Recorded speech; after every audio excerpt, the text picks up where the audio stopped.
just like the petals of a lotus flower out of his joy. There was a parenthesis there. For Krishna has assured him in the previous chapter, Aham Krishnasya Jagata Prabhava Pralayastutha. I am the source of the appearance and disappearance of this entire material manifestation. Arjuna has heard of this from the Lord in detail. Arjuna further knows that in spite of his being the source of all appearances and disappearances, he is aloof from them. As the Lord has said in the 9th chapter, he is all-pervading, yet he is not personally present everywhere. That is the inconceivable opulence of Krishna, which Arjuna admits that he has thoroughly understood. Bhavapyayau hi bhutanam shritau vistarasho maya satta kamala patraksha mahatmyam apichavyayam. The lotus-eyed one, I have heard from you in detail about the appearance and disappearance of every living entity, and have realized your inexhaustible glory. So, one of Arjuna's problems in the beginning of this Bhagavad Gita was the fact that although so many of his relatives had appeared in that place and were about to be engaged in the battle, Arjuna was going to have to be instrumental in the disappearance of quite a few of them.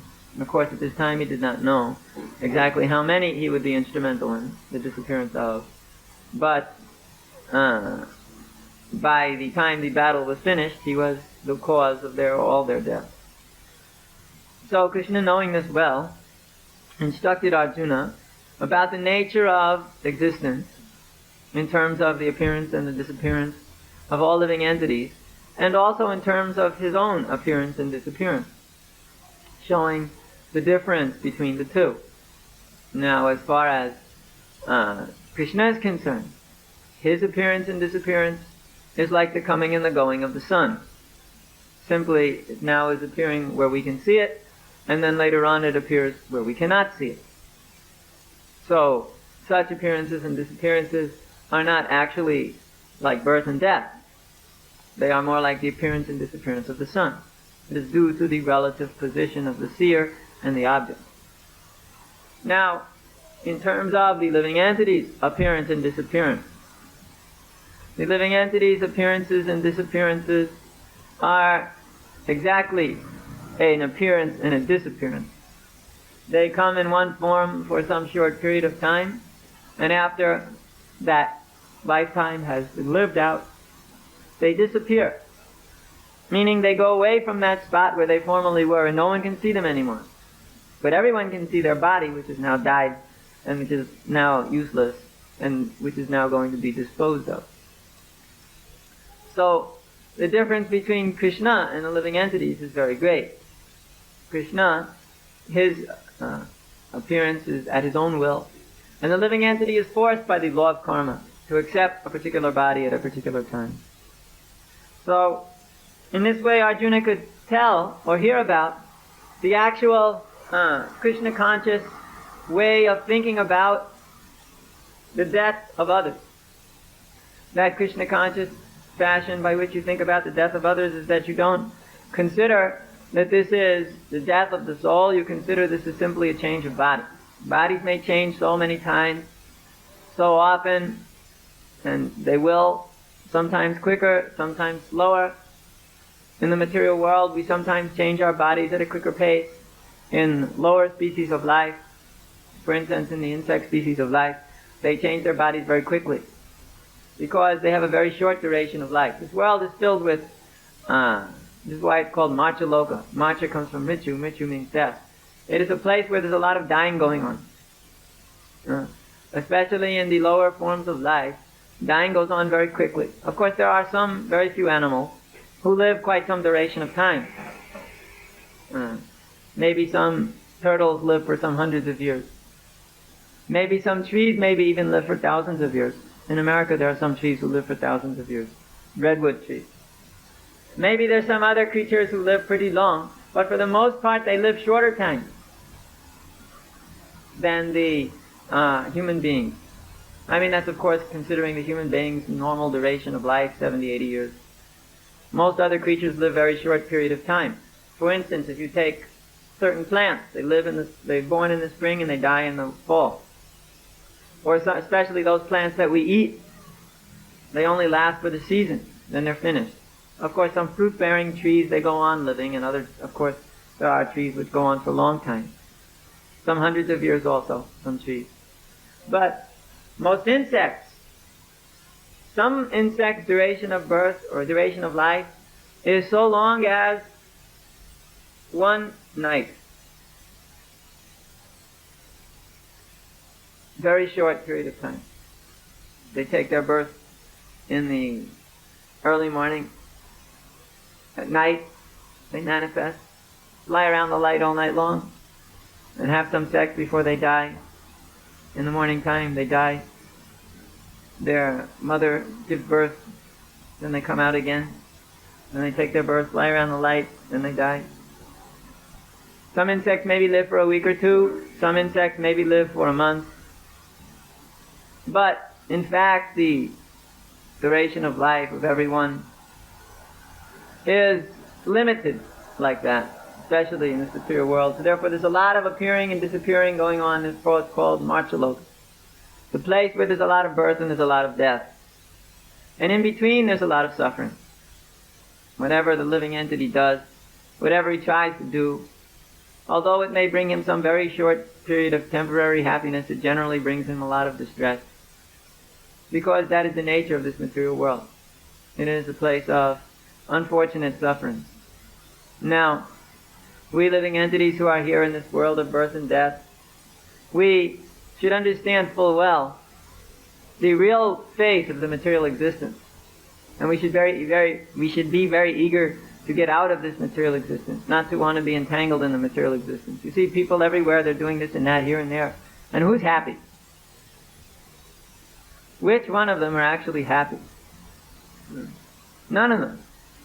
They're all just completely... well, some of them think they're happy. And that's the problem for them. Temporarily, some people are actually happy for a short period of time. But then, what happens? Time takes over, and that which was very nice, especially relationships between people, that is one of the greatest mayas there is of this material world. When one first meets another of the opposite sex, and the chemistry is all bubbling, then one thinks, this is wonderful. This is what life's all about. Love is a many-splendored thing and all of that jazz. So then angels are playing the violins and throwing the flowers and little bells are tinkling here and there. Then one thinks everything's very nice. Of course, that only lasts for a short period of time. For then the troubles start. At one point in time, the troubles start. There's always troubles. One has a fight, disagreement. Sometimes this becomes terrible. Sometimes people, they end up killing each other. There are many situations where husband, wife, you read in the newspaper, wife can't stand husband anymore, fills his head full of lead. And then, that means she shoots him in the head. Then, you find this all the time. People just get so frustrated. People are just unable to tolerate each other. In practically all relationships, there is at one point a very great friction. Of course, sometimes people, they just manage to overcome that. Then they go on. But from our point of view, this is not exactly happiness. We do not consider this just living the life every day, getting up, eating something, going to work, coming back, eating something, having sex, go to sleep. This is not what we would call the perfect schedule. It's of course, for the materialist, he has no choice. He must go through this every day. This is his life. And for this, they think this is the way to organize the whole material world around this principle. But we do not agree with this as a perfect principle. We think that this is actually quite the path for frustration. But it is not that all of us will always engage in this perfect Krishna consciousness principle, perfect Krishna conscious schedule.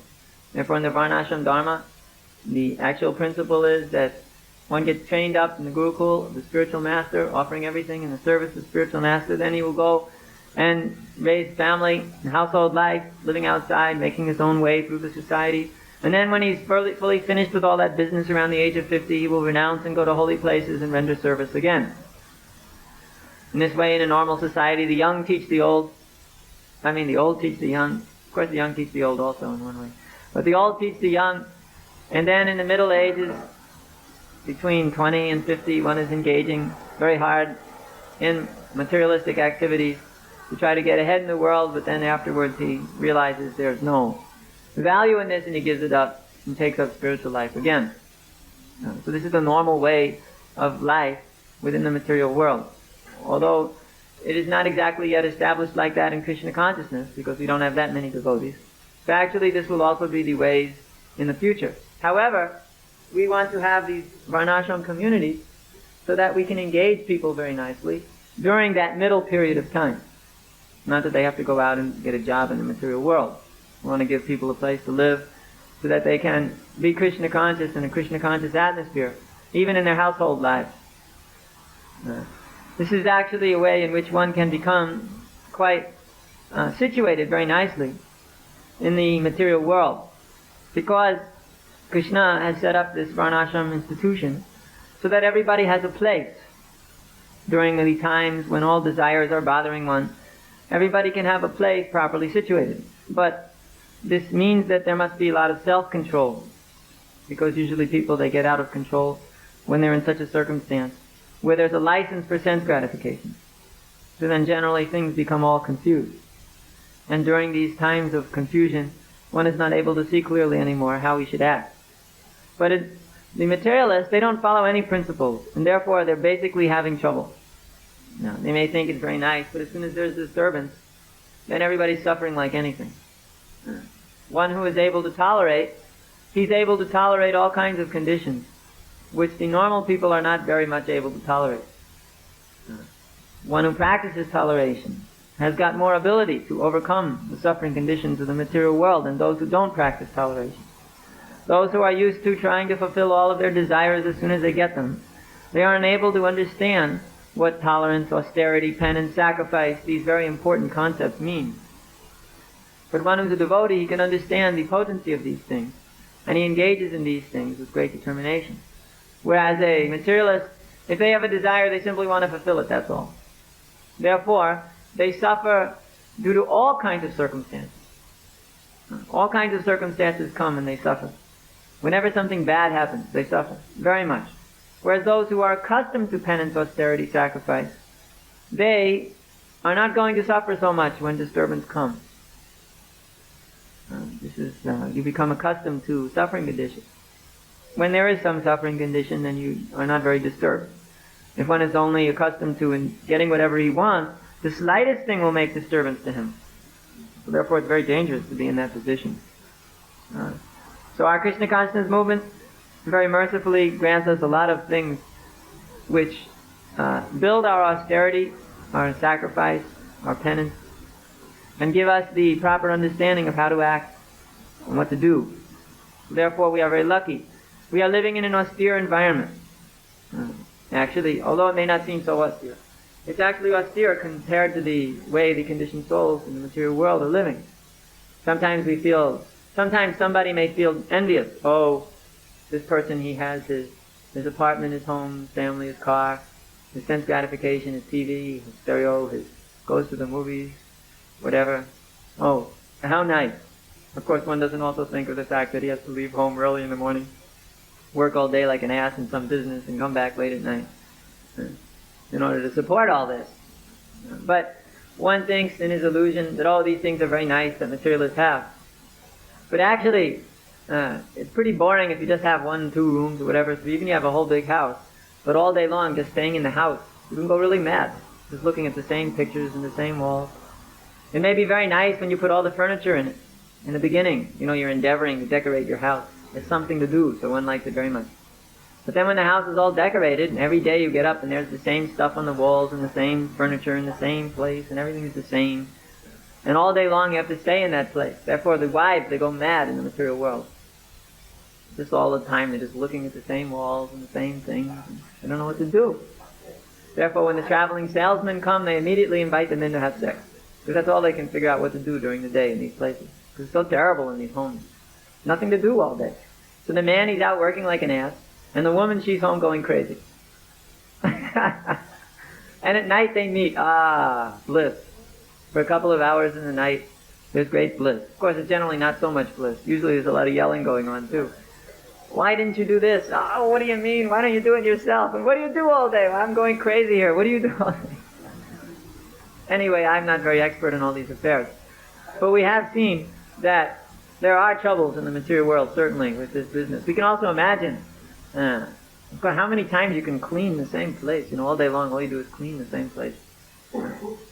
Nowadays, I don't even think they cook for the husbands when they come home. They just get a TV dinner and throw it in the oven. I'm not sure what goes on in the material world, but we can imagine it's not exactly very nice. That's for sure. And you can see it also. Having been traveling a lot in the last week and been on a lot of airplanes for a lot of hours, we've seen that the people are just not at all happy. Everywhere you go, you just see this. People are just in a really unpleasant position on their faces. And then sometimes they get together and talk all kinds of nonsense. Like sometimes in the waiting rooms, we're stuck sitting in a place and there's all these, like for instance, you'll have 6 or 7 old ladies gathered together. And they'll just talk about all kinds of nonsense. Things which you just can't imagine and have no value whatsoever, not one word of it. But one will say something and all the rest go, ah. Then the other one says something and all the rest go, ah. And this is going on again and again. And they think this is having a real good time. Then all the men, they stand up somewhere else and they're all huddled together. And then one says, and the other one says, and then the ladies are all, and when you watch this from outside, it's bewildering. It's how anybody can find this is a marvelous way to live. But this is material life. This is simply the ways of material life. So, devotees should understand the difference between the materialists and the spiritualists. They should see that the materialists are not in a very nice situation. Sometimes devotees get bewildered and they think, well, the materialists, they're having a good time. Therefore, I should be like that. And if one actually studies materialists, he will see they're not at all having a good time. You can just study it, that people are walking along here and there. The funniest thing, the young ones, they think, here we are, young and in love. Oh, how wonderful it is. This is life, this is fantastic. Look at all these other fools over there. Miserable, because they don't know what it means. Of course, as little do they realize that those fools they're laughing at, they were also in the same position when they were young and in love. But everybody who's young becomes old and becomes useless. So all the young ones laugh at the old ones, and all the old ones are looking at the young ones. And I remember when I was doing that. Just wait, kid. Just wait. Soon you'll be in the same position as me.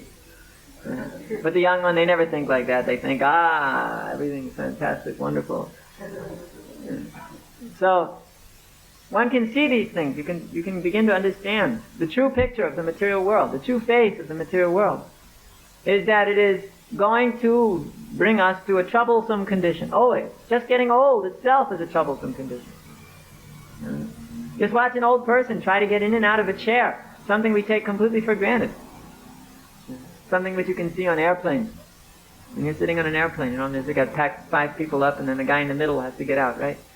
And he's an old guy. And there are 3 others, old ladies or whatever, sitting next to him. And each one takes a half an hour to get out of the chair and move over to this position, and the other one has to take a half an hour to get out of the chair, and everybody's going, oh, look out, bud, oh, take it easy there, old lady, then just stands out there. Yeah. Then the old guy gets out, usually the belly this big, he can hardly fit between the 2 seats, and if you happen to be sitting in front of him, your seat goes boom, like this over, and you're wondering what's going on. They bash on your seat in order to hold themselves up, and then they bash the next seat down, boom, you go down like this. And then as you get themselves out into the aisle, and then they have to turn around. If you're right in the way of the stomach, you get bammed with the stomach as it goes this side.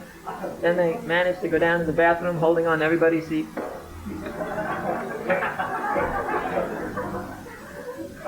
So then they're away 5-10 minutes, God knows what, there's a little bit of peace. And then when they want to come back again, then the whole thing starts all over again. First the old lady gets up and then she's going out again into the aisle. And then in order for the old man to get by with a big belly like this, the old lady has to mash on somebody else's shoulder to push him over out of the way who's sitting down, so there's enough room for the old guy with the big belly to come back and turn around again, go back into the seat, and this time mash the seat down and boom, get knocked over. And this is going on all the time. And everybody thinks, it's so nice, this material body. I'm young and everything's wonderful, and nothing could be better. And once you just see, look, this is what you're going to become. One thinks, no, I'll never have a big belly like this. No, it's not true. We have seen many persons who were skinny when they were young people. They get big bellies like this, just like everybody else. You can even see it. Here we can see it on some of our girls, although we wouldn't say who right now they seem to be very nice, okay, very skinny, all right, great. But we can see there are certain features, on people who develop big, big bodies when they get older. And the boys also. At one point, when you're about 30, the blubber starts to pile up. And it'll just keep piling up if you don't watch it. Some of you are laughing. We know exactly you got the body that's going to happen to you. Don't worry. Then they get double chins, triple chins. And that comes out. Then one looks at the dear wife.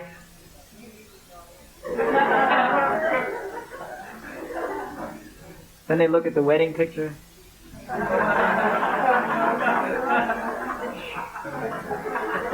You used to look like that, huh? I can't believe it. So this is the way it is. And everybody, when they're young, they all think of all this idealistic fantasy. Idealism. That the way it is now, it will always be.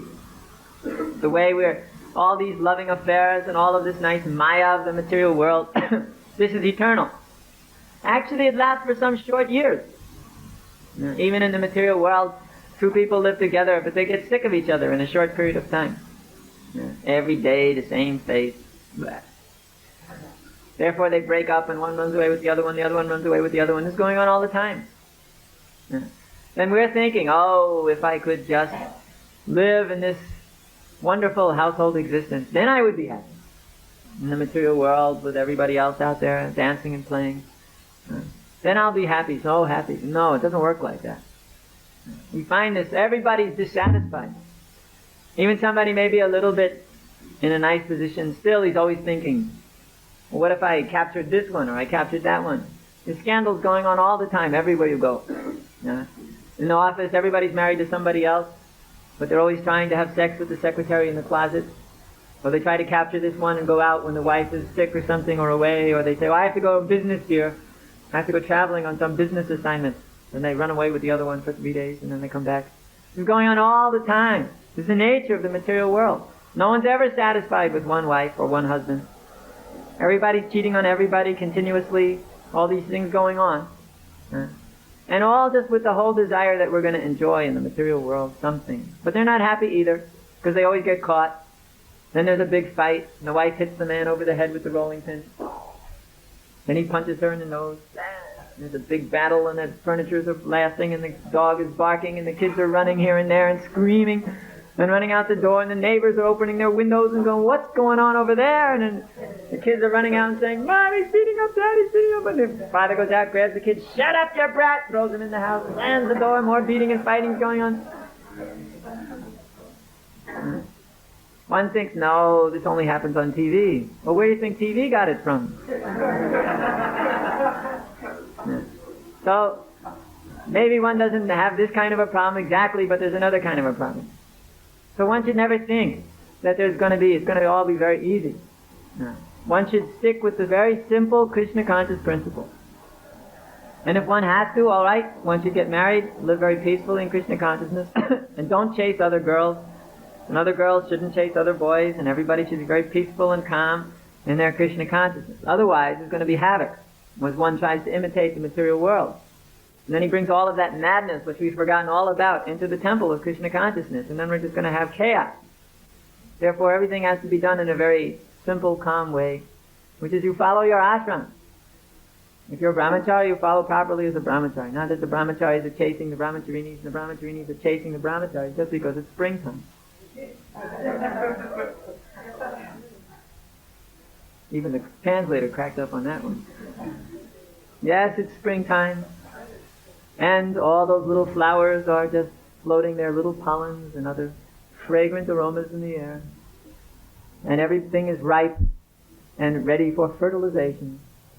All of the flowers and the insects and the animals and other species are very amorous during these periods of time. And therefore, it's very difficult to remain Krishna conscious. And during these times, the brahmacharis start casting sidelong glances upon the brahmacharinis, or casting sidelong glances upon the brahmacharis. And in this way, everything goes to hell fast. Yeah. So one should be very careful during these times of madness, when the whole material world goes berserk. Springtime, a time for the material world to go berserk. And during this time we get at least 5,000 letters saying, can I get married? Sure, of course you can, that's all right. But it should be done in a very proper way, not that we go with the arrows and the bows and the targets and chung. The brahmacharis have their big targets on, their springtime suits, saffron targets. You know, with the saffron and the white stripe and the saffron stripe and the white stripe and the saffron stripe. And then the girls, they have their arrows sharpening up. You see them in the brahmacharini ashram talking together and laughing as they're sharpening their arrows.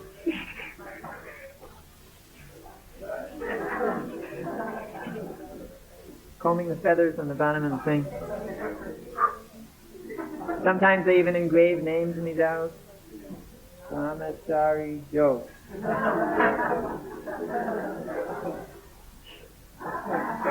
And they go off through the temple. Harikesa.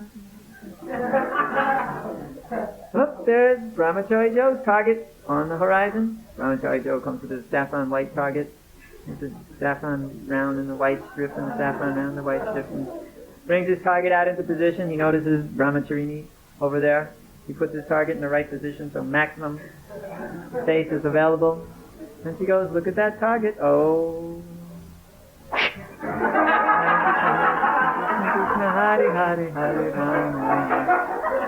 Then, as the target is bleeding and drooling in various ways on the floor, oh, I've been hit! How nice. So one has to be very careful to avoid these things. Otherwise, this is the very thing that will destroy the whole Krishna consciousness movement. And has done a very good job of doing it in the past. So this is Maya's secret weapon. How to ruin everybody's Krishna consciousness. Therefore, in the temple, we should be very, very careful to avoid associating, especially during these times. And it's not that one thinks, okay, here I am. I'm a householder. I'm already got my white robes on. And it's not because I'm a doctor. And therefore, I can associate with anybody I want.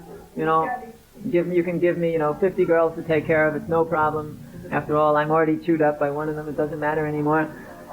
But no, then one starts thinking, why only one? Why not 6? And then he's not happy in that way either. So one has to be very careful to avoid all of these things. We have heard a little bit, therefore we are speaking this way. So, from practical realization, we should see that this is not the proper way to act. And if one wants to get married, then he should go to the authorities and put his petition in, and then we'll take care of it, I guess. And if one's already married, then he should go take a cold shower. Chant Hare Krishna. What else can we say? But Krishna consciousness movement has to go on peacefully. So, we have to be very careful how to act. Therefore, during these times, it's better to chant very nicely. You're around. Hear very carefully. The round, Krishna conscious round. Hare Krishna, Krishna Krishna, Hare Hare, Hare Ram, Ram Ram, Hare Hare. And read more. Make big kirtans together. Distribute a lot of prasadam. Try to be always engaged in something which is transcendental. Don't just allow the material nature to sweep one away and take one away into Maya. That's very dangerous. Generally, we lose more devotees in the springtime than any other time. Historical, if we did a chart on when devotees go away, it's generally in the springtime.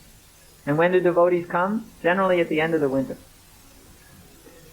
This is like a chart when generally things happen. So we should be very careful during this time. Take more care in our Krishna consciousness than ever before. And if we are in trouble, then we better do something fast to get ourselves out of trouble. Otherwise, Maya is more powerful than we and may take us all away. So we want everybody to stay. Each and every devotee should stay in Krishna consciousness as best as they can. So therefore, one should avoid all these kind of troubles by very carefully engaging in Krishna's service. In this way we'll all somehow manage to go on. And then when we get old, all these things will diminish. I've been told all these things will diminish more and more. And in this way, it'll be easier to be Krishna conscious. So don't worry, you'll get old sooner than you think. One thinks generally that he never grows old. But it happens, believe it or not, even to you. You will grow old and the gray hairs will come and you'll also get fat. So, it's not that you have to get fat. In spiritual life, you don't have to get fat. So, just try to do it in a nice way and avoid these things and we'll be able to survive. Are there any questions on this subject? I'll bet you there's a pile of them, but nobody wants to say.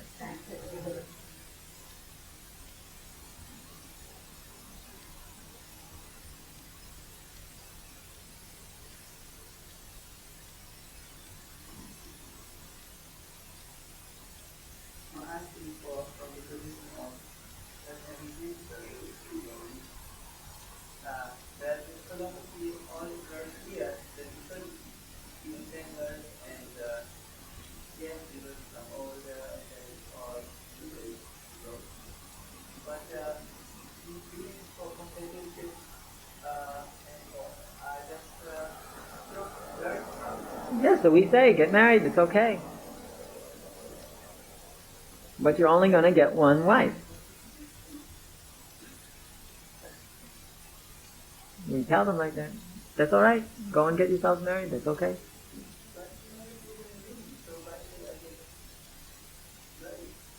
Because you're an illusion.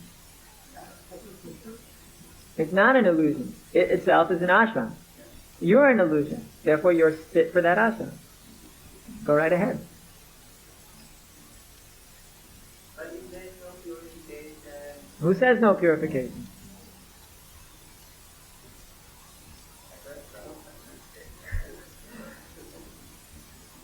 Purification is there by just suffering.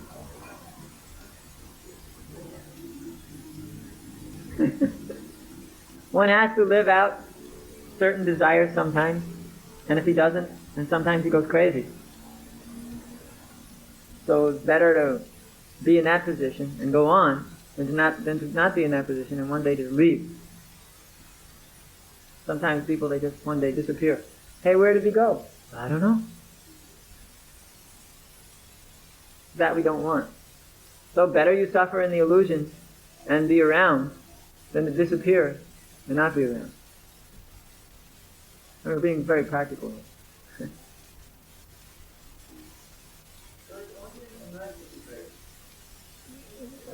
No, it's an ashram, which comes after brahmachari ashram. Then there's grihastha ashram. It's not for emergency. Well, I guess it's always an emergency in the material world. Therefore, one can see it like that. But it's actually the ashram.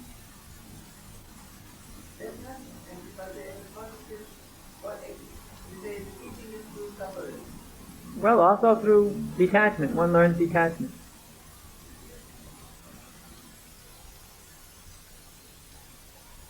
We're just trying to make the best use of the bad bargain. What can you say? It's not like if you could become a householder, all of a sudden Krishna descends into your home and you're going to go back to Godhead. Quite the contrary. But in the Shastras it says, in that household where the husband and wife don't fight, Lakshmi and Narayan may reside. If at least the husband and wife don't fight and they engage themselves in devotional service, then the Lord becomes very favorable upon such grihastha family.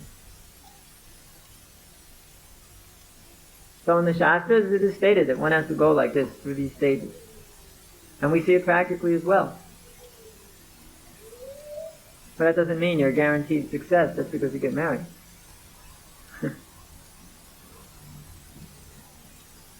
Some may do better, some may do worse, some may do exactly the same.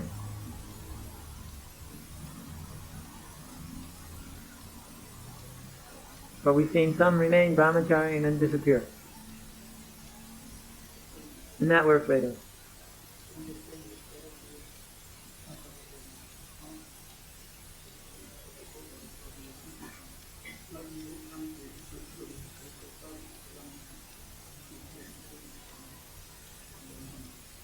We generally recommend everybody should just go and get married. After a while. We used to recommend don't. Now we see it's ridiculous, it's hopeless, it's useless. And better after some years. Prabhupada said before you're 30. If you're going to get married, you should do it before you're 30. That doesn't mean if your birthday's in 2 months, you get out your arrows and start filing millions of arrows. All-night marathon arrow filing. And I'm desperate. 5 days left!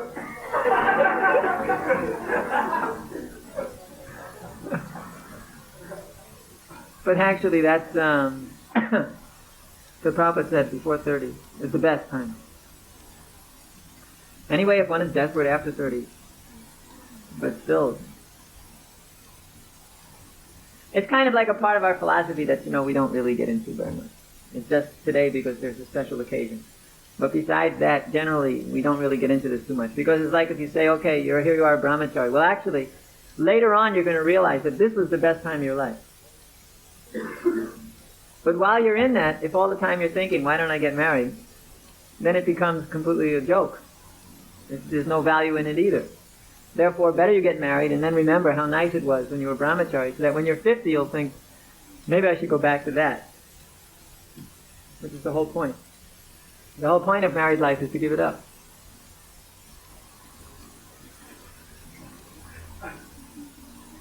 Isn't that amazing?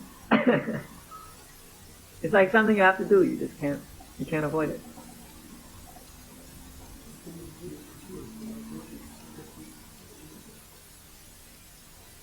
Devotees not sure, it depends. Sometimes there are those who are very good brahmacharis, and they should be encouraged to remain that way. And we do. But that's rare. But there are. There are some. We have very good examples in Germany of this. So for them, that's the perfect thing. But in general, the factual general way is mentioned in the Vedas. Brahmachari, grihastha, vanaprastha, sannyasa. It's the general means for everybody.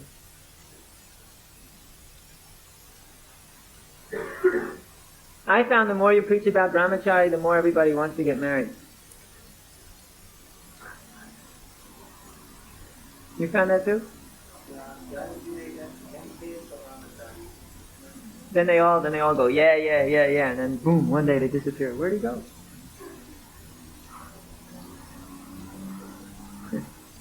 I call it the macho brahmachari. You know macho? You don't know macho? In South America?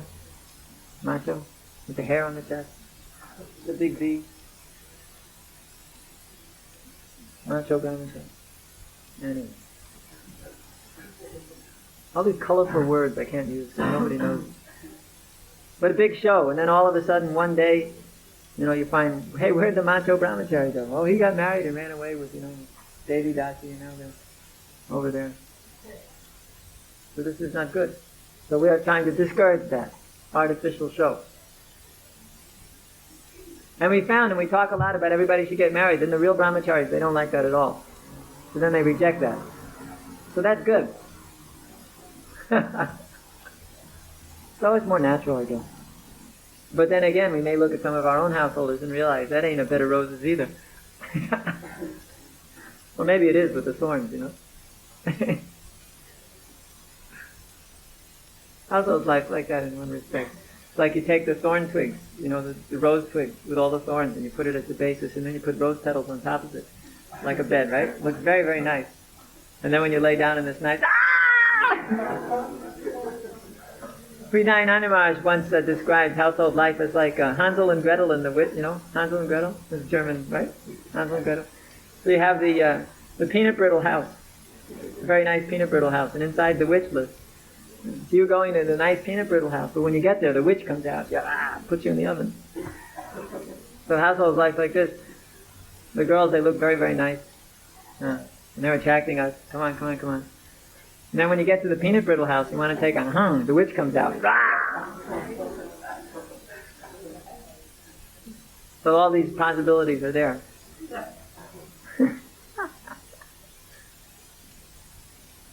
I've got a pile of examples for the macho brahmachari classes. They all have to stay retired right now. We put them in a drawer.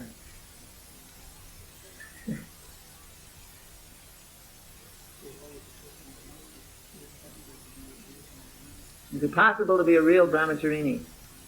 I doubt it. There is no such thing as a brahmacharini. Therefore, how can you be a real brahmacharini? Doesn't exist.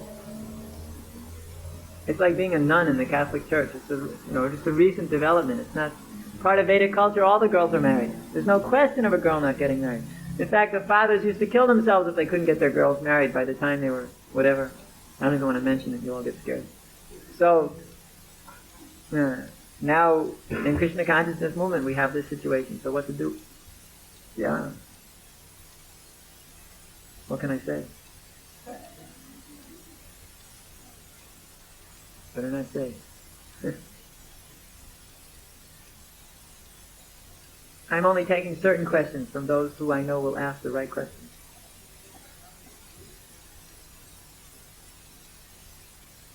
What more questions?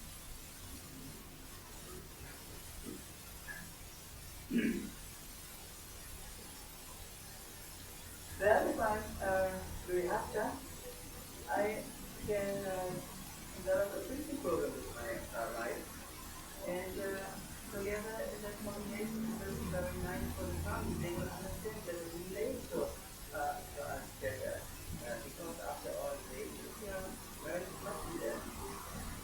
Yeah. That's true. Prabhupada said that all these householder couples should go out and start preaching centers. That was one of his early programs. They should go everywhere. This way you cover the whole planet with preaching centers. And gradually develop people in the neighborhoods, in the areas. That's also very nice. It also sounds very romantic. The only problem is sometimes it becomes too romantic and everybody ends up hating each other. And then the husband throws the wife out. And then she runs away. So sometimes there's a problem. To do that, you have to be very Krishna conscious and sense-controlled householder. Not that one is out of control, then one ends up in anger and hatred. Because as devotees, it's not possible. So that's only possible when one actually follows the four regular principles. Then it's very nice. But if one is actually thinking deep down, oh, open a preaching center together, how romantic, then it's going to be a failure. Guaranteed.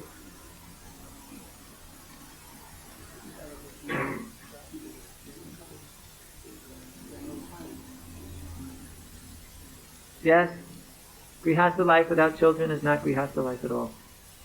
Prabhupada also said that. But then again, how are you going to take care of these kids? Then again, where are they going to go to school? You may be able to get away with a little school in the farm for a little while, till it gets a little bigger. Then the government's going to say, what are you doing here? You have to stop this. You're not teaching them how to be little demons. Can they pass the demon equivalency test? So in this way, you're going to get trouble. That's a problem that has to be considered. And the brahmacharis are going to say, we're not going to support you and your kids. And you're going to say, stupid brahmacharis, I supported other householders, why don't you support me? When I was a brahmachari. And then they're going to say, this is the modern age, sir. We don't support you householders anymore. And you're going to say, And one goes to the temple president and says, look, I got these diapers I got to buy, and this stroller I got to buy, and these clothes I got to buy, the baby bottles I got to buy, and the pablums I got to buy, and the this and the that I got to buy, and it all costs a lot of money here, and you got to cough it up. The temple president says, no money? Then you go, get all frustrated. Then you go out and become a night guard somewhere, make money.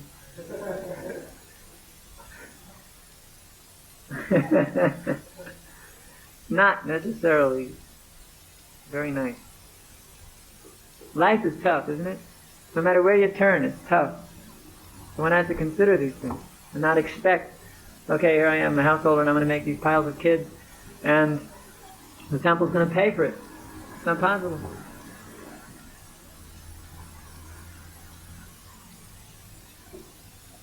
Oh, harsh reality. Harsh, harsh, harsh. Are we answering some questions here that have been floating around in the air?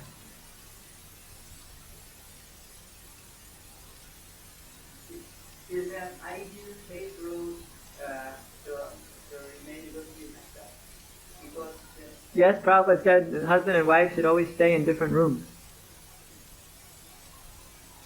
That's the Vedic method. They never stayed at night in the same room. Prabhupada said, and he was very strict on this point, he said any husband and wife living in the same place is having illicit sex, and that's all there is to it. And that means destruction of Krishna consciousness, and all sufferings will come because of that. So therefore, good grihastas always stay in different places. They may have one house, but they have their own room. They stay separately. and what should be the etiquette like for many of these devotees who either are married or are getting married or consider to be married because they are now sanctified in their work. And as you mentioned, they are aware that once they settle down, then children will come, and then unless they get work or somehow get the money for the diaper, and they don't really want it. They have a romantic feeling to be taken care of. Once they is taken care of, it's nothing at all so much. They don't meditate on so much associated with the opposite sex, and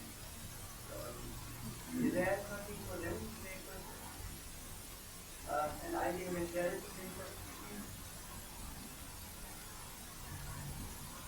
I'm not sure I followed all that. I'm going to say that a lot of devotees, they are Pakistan devotees, and they are getting married. Oh, I see. They will get married in the future. So they don't want to settle down the next. There's sometimes they feel the time for that, but they feel they don't want to be tied down with children. Or there's a lot in the air. They want to continue service or do some kind of thing. They can do.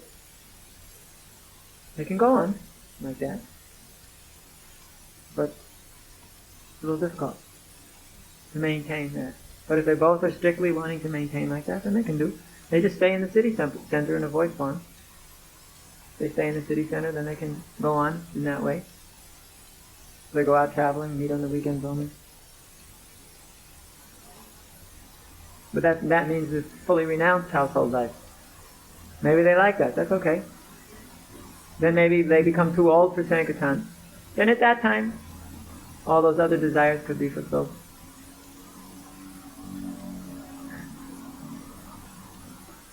After 10 years of Sankirtan, one can't go on. Then at that time, they can do.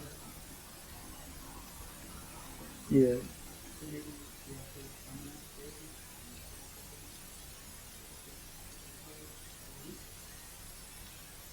You would never, the grihastas who are of the Sudra Vaishya nature, you would never recommend them to live in this renounced fashion.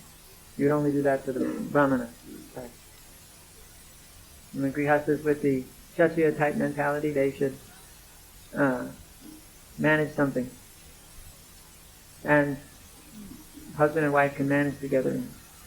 Husband take care of the men, wife can take care of the women. But for the Vaishyas and Sudra type grihasta, then for them to farm or other kinds of circumstances like that, you would always have them living outside.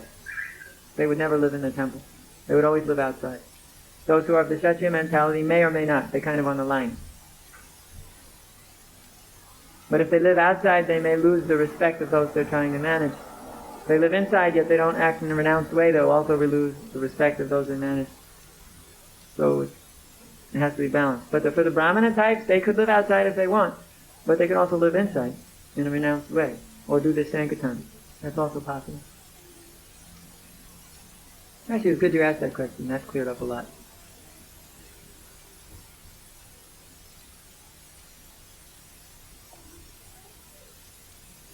Ran out, huh? Okay.